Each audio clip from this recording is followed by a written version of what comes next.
Eh bien, salut à toutes et à tous, j'espère que vous allez bien. Dans cette nouvelle vidéo aujourd'hui, je vais vous montrer comment faire pour corriger le mode fenêtré sur GTA V. Comment faire par exemple si vous voyez que le jeu il est en fenêtre comme vous le voyez ici. Comment faire pour repasser en mode plein écran si jamais vous avez ce problème là. Donc je vais vous montrer ça tout de suite dans cette vidéo.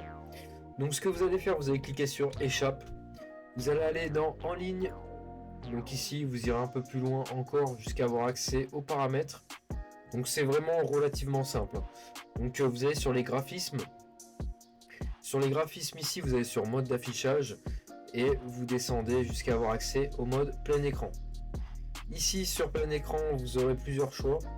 Donc ici on peut le voir.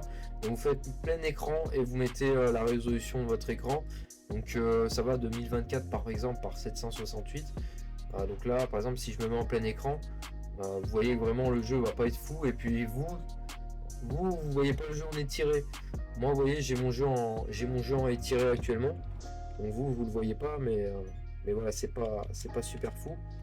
Donc en gros, vous retournez dans les paramètres du jeu. Paramètres, je vous ai dit, et vous allez passer en fait avec la résolution de votre écran.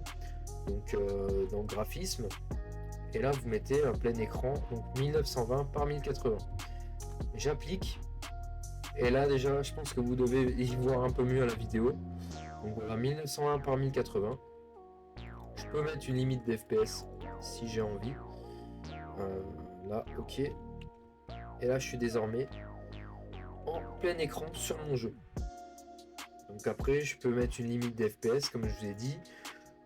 Mais en gros, globalement, c'est souvent ça en fait. C'est que l'écran est en fenêtré.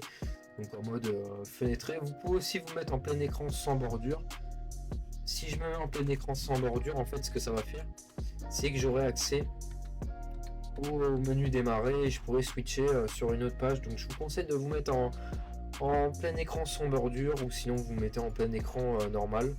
Ça marche aussi, hein, c'est pas un souci. Donc appliquer les modifications. Et voilà. Et par contre, si j'appuie sur la touche Windows, ça marche aussi. Ok. Je pensais que ça me quittait ma résolution, mais non. D'accord. Donc soit vous mettez en plein écran, soit en plein écran fenêtré. Pour plus de stabilité, je vous conseille quand même le plein écran normal. Vu qu'on peut quitter et passer sur un autre truc, donc n'hésitez pas à faire ça. Et puis voilà. Donc j'espère que cette vidéo vous aura plu. N'hésitez pas à vous abonner, à liker, à commenter. Et moi sur ce, je vous dis à de prochaines vidéos.